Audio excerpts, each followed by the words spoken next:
여러분 반갑습니다. 사무엘상 말씀 묵상 시간입니다. 우리가 인생을 살아가면서 어려운 일을 당할 때에 함부로 꼼수를 쓰지 않기를 바랍니다. 우리는 어렵고 힘든 일을 당할 때 편법을 사용하고 싶은 그런 유혹을 받습니다. 왜냐하면 그 상황만 모면한다면 좋은 세상 열릴 수 있다 생각을 하기 때문입니다. 하지만 여러분, 어디 우리 인생이 그렇게 우리의 마음대로 그렇게 흘러갑니까? 절대 그렇지 않습니다. 내가 이 상황을 모면하고 이 꼼수를 썼을 때는 정말 나에게 모든 상황이 유리하게 이렇게 전개될 것이라 생각하지만 절대 그렇지 않습니다. 그렇게 꼼수를 쓰면 쓸수록 마치 거짓말을 낳듯이 우리는 또 해결해야 할 더 무서운, 더 힘든 그런 어떤 대적과 산들이 나타나게 되어 있습니다. 여러분, 우리가 인생을 살아가면서 정말 지혜로운 것은 길게 보는 것입니다. 우리의 인생을 좀 길게 보면서 당장의 근시안적으로 지금 내가 이 상황에서 이 어려움을 모면하기 위해서 꼼수를 쓰는 그것이 아니라 좀 정정당당하게 길게 보면서 하나님 말씀에 입각해서 바른 길을 선택한다면, 정의로운 길을 선택한다면, 공의로운 길을 선택한다면 우리는 궁극적으로 웃을 수 있고 승리할 수 있습니다. 심지어 세상 사람들도 우리를 그때 인정해 줍니다. 아, 저 사람은 바른 사람이다. 하지만 우리가 꼼수를 쓰는 순간 그 상황은 모면할지 모르지만 언젠가는 우리의 정체성이 드러날 수밖에 없고 하나님도 우리를 향해서 너는 도대체 누구인가? 세상 사람도 우리를 향해서 당신은 도대체 진짜 얼굴이 무엇인가? 이 얘기를 들을 수 있습니다. 여러분, 우리가 하나님 백성이면서도 세속적 삶을 추구하다가 하나님 백성도 아니고 완전히 세속적인 사람도 아니면서 그 가운데서 하나님과 이 세속의 어떤 대전투와 대갈등이 있을 때 이쪽에 서지도 못하고 하나님 편에 서지도 못하는 그 영적 딜레마에 빠지는 이런 우를 범하지 않기를 바랍니다. 오늘 말씀은 사무엘상 27장 1절에서 28장 2절입니다. 여러분, 놀랍게도 다윗은 정말 하나님을 신실하게 따랐던 사람인데 이 순간만큼은 꼼수와 편법을 쓰면서 결국 그는 나중에 정말 하나님을 선택할 것인가 아니면은 자기가 섬기려고 했던 그 블레셋 왕을 선택할 것인가, 이 양자택일의 기로에서 깊은 딜레마에 빠지는 모습을 보게 됩니다. 오늘 말씀을 통해서 우리가 이 땅을 살아가면서 어떤 것이 지혜로운 삶인지, 어떤 것이 정말 길게 봐서 승리하는 삶인지 그걸 한번 더 깊게 살펴보도록 하겠습니다. 오늘 말씀 27장 1절 이하입니다. 다윗이 그 마음에 생각하기를 내가 후일에는 사울의 손에 붙잡히리니 블레셋 사람들의 땅으로 피하여 들어가는 것이 좋으리로다.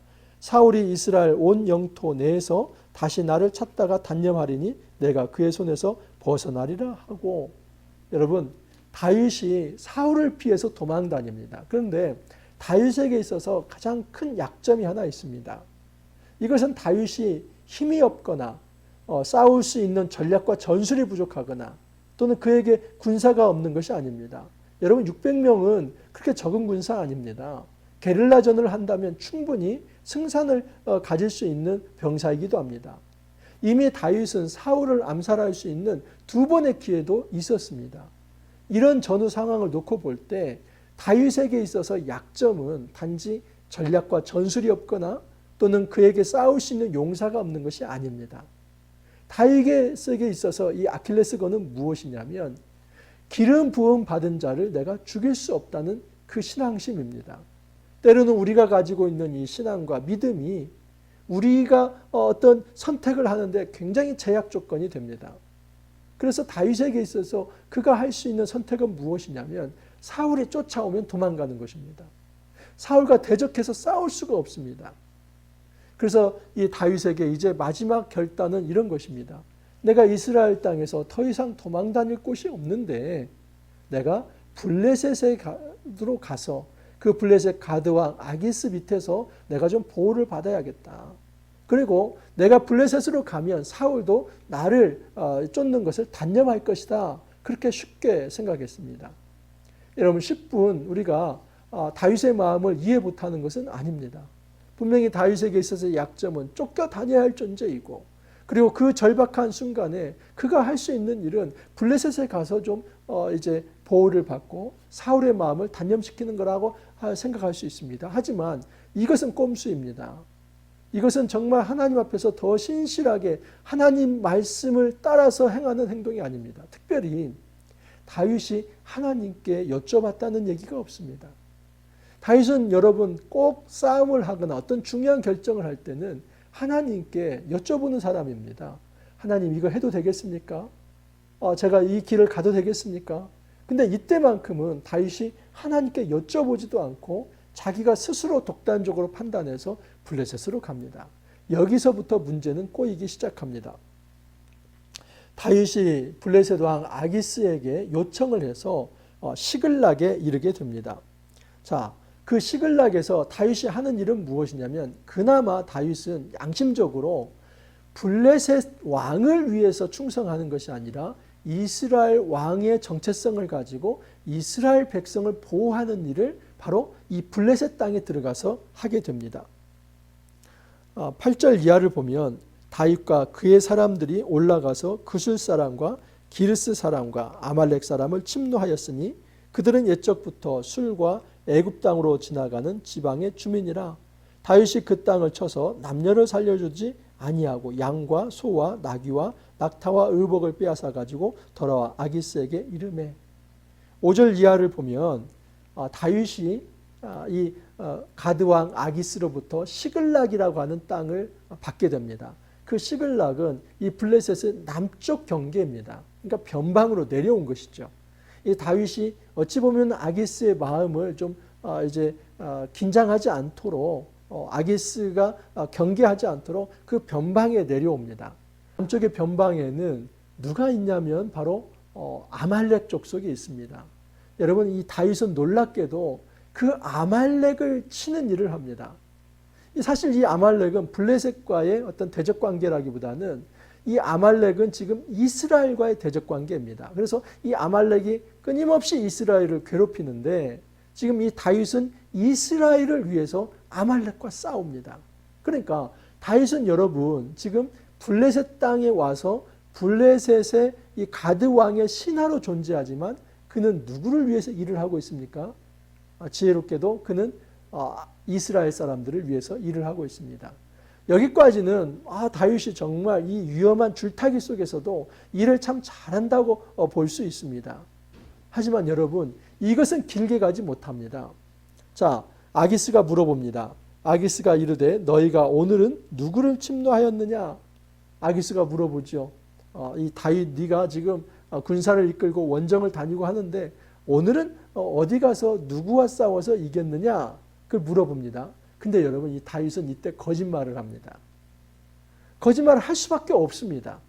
저라도 이제 거짓말을 할 수밖에 없습니다. 그러니까 이게 어떤 상황이냐면 여러분 다윗이 블레셋이라고 하는 그 땅에 들어온 순간부터는 다윗은 계속해서 그 어떤 이 꼼수를 이제 모면하기 위해서 또 다른 상황에 위험한 상황을 또 모면하기 위해서 거짓말을 하고 또 다른 어떤 이제 임시 방편의 임기응변 방식의 행동을 해야만 합니다. 다윗이 어떻게 말을 하냐면 다윗이 이르되 유다 네겝과 여라무엘 사람의 네겝과 겐 사람의 네겝이니이다. 여러분 이 유다 네겝, 여라무엘 사람의 네겝, 겐 사람의 네겝 다 여러분 이것은 이 유다 백성과 연결된 사람들입니다. 그러니까 범이스라엘 사람들이라고 볼 수 있습니다. 다시 말해서 지금 이 다윗은 가드왕 아기스에게 뭐라고 얘기하냐면 내가 지금 이스라엘을 치고 왔습니다. 이렇게 거짓말을 한 것입니다. 근데 그 아기스가 그 말을 믿습니다. 12절을 보면 아기스가 다윗을 믿고 말하기를 다윗이 자기 백성 이스라엘에게 심히 미움을 받게 되었으니 그는 영원히 내 부하가 되리라 하고 생각하니라. 이 가드왕 아기스 생각에는 이제 다윗이 자기 동족을 쳤기 때문에 이 사람은 이스라엘 왕이지만 왕으로 세워질 자이지만 그 이스라엘 사람들이 이제는 다윗을 대적으로 생각하기 때문에 이 다윗은 영원히 나의 신하가 될 것이다. 그런 착각을 하게 됩니다. 여러분 여기까지 잘 왔습니다.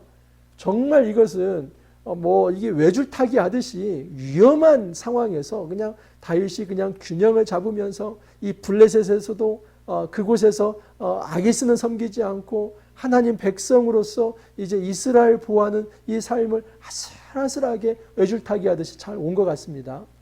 그러나 반드시 여러분 이런 아슬아슬한 편법은 그 사람이 마지막 양자택일을 해야만 하는 상황이 나오게 되어 있습니다. 28장 1절 2절을 보면 그때 블레셋 사람들이 이스라엘과 싸우려고 군대를 모집한지라 아기스가 다윗에게 이르되 너는 밝히 알라 너와 네 사람들이 나와 함께 나가서 군대에 참가할 것이니라. 다윗이 아기스에게 이르되 그러면 당신의 종이 행할 바를 아시리이다 하니 아기스가 다윗에게 이르되 그러면 내가 너를 영원히 내 머리 지키는 자를 삼으리라 하니라. 이 가드왕 아기스가 이제 다윗을 그냥 총애한 것입니다. 그냥 믿은 것입니다. 그래서 이 다윗아 이제 우리 블레셋이 이스라엘과 전투를 할 때인데 그때 너도 선봉에 서라 라고 얘기합니다. 그냥 다윗의 마음에는 뜨끔했을 것입니다. 아니 그냥 아마 하늘이 무너지는 듯한 그런 얘기를 들었을 것입니다. 왜냐하면 지금 자기는 앞으로 이스라엘의 왕으로 세워질 자인데 이스라엘과 전투에서 그 동족을 죽이는 일에 선봉에 선다? 여러분 이게 말이나 되는 일입니까? 그래서 다윗이 이렇게 얼버무립니다. 당신의 종이 행할 바를 아시리이다. 얼버무린 것이죠. 여러분 이 말을 하고도 다윗이 얼마나 고민했을지 모릅니다. 내가 이제 이 아기스의 신하가 되어서 블레셋 군대가 되어서 이스라엘을 치러 가는 선봉장이 되는데 그 유다 사람들이 나를 보면 어떻게 생각할까? 얼마나 그 걱정이 많았겠습니까? 여러분 꼼수는 또 꼼수를 낳습니다. 편법은 또 편법을 낳게 되어 있습니다. 다윗이 아무리 절박한 상황이라 할지라도 블레셋에 온 것은 하나님께 물어보지도 않고 블레셋에 자기의 독단적 판단을 해가지고 내려오는 것은 계속해서 다윗은 문제를 만들어낼 수밖에 없습니다. 더 어려운 문제에 직면할 수밖에 없습니다. 물론 여러분 이 문제까지도 내일 본문에 의하면 하나님께서 정말 신의 한 수와 같은 절묘한 방법으로 하나님께서 풀어주십니다.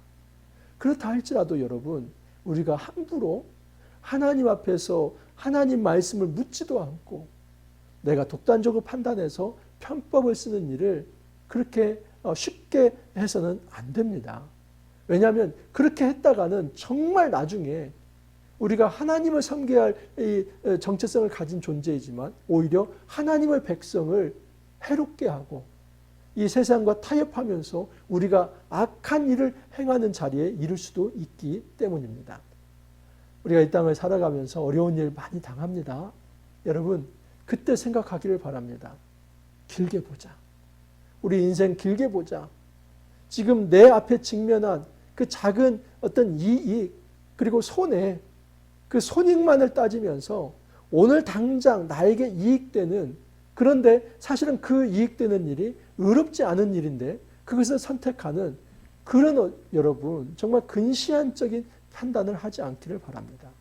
좀 인생을 멀리 길게 보면서 지금 당장은 거북이걸음 같고 정말 너무 느리고 이렇게 행동하는 것이 정말 어떤 성과가 없고 또 뭔가 이제 눈에 보이지 않는다 할지라도 하나님께서 말씀하시는 그 길이라고 한다면 정말 거북이처럼 한 걸음 한 걸음 황소걸음처럼 그렇게 한 걸음 한 걸음 우직하게 주님이 주신 그 길을 말씀으로 우리가 걸어가기를 바랍니다.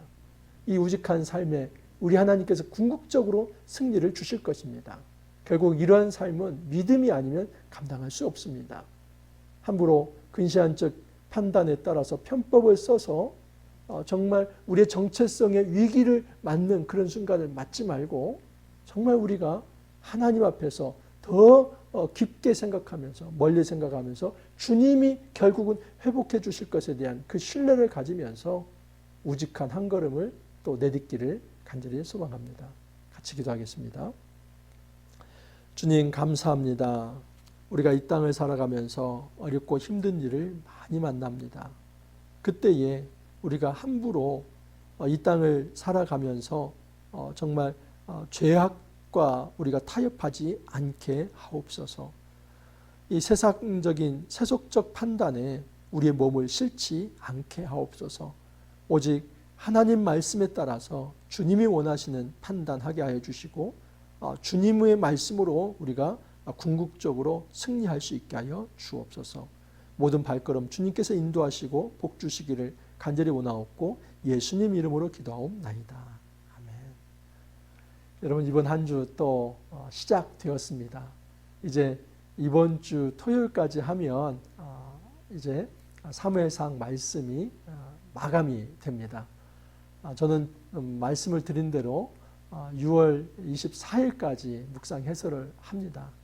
그리고 여러분 기도해 주십시오. 제가 6월 25일 날 말씀의 빛교회 위임 목사로 위임식을 6월 25일 날 갖게 됩니다.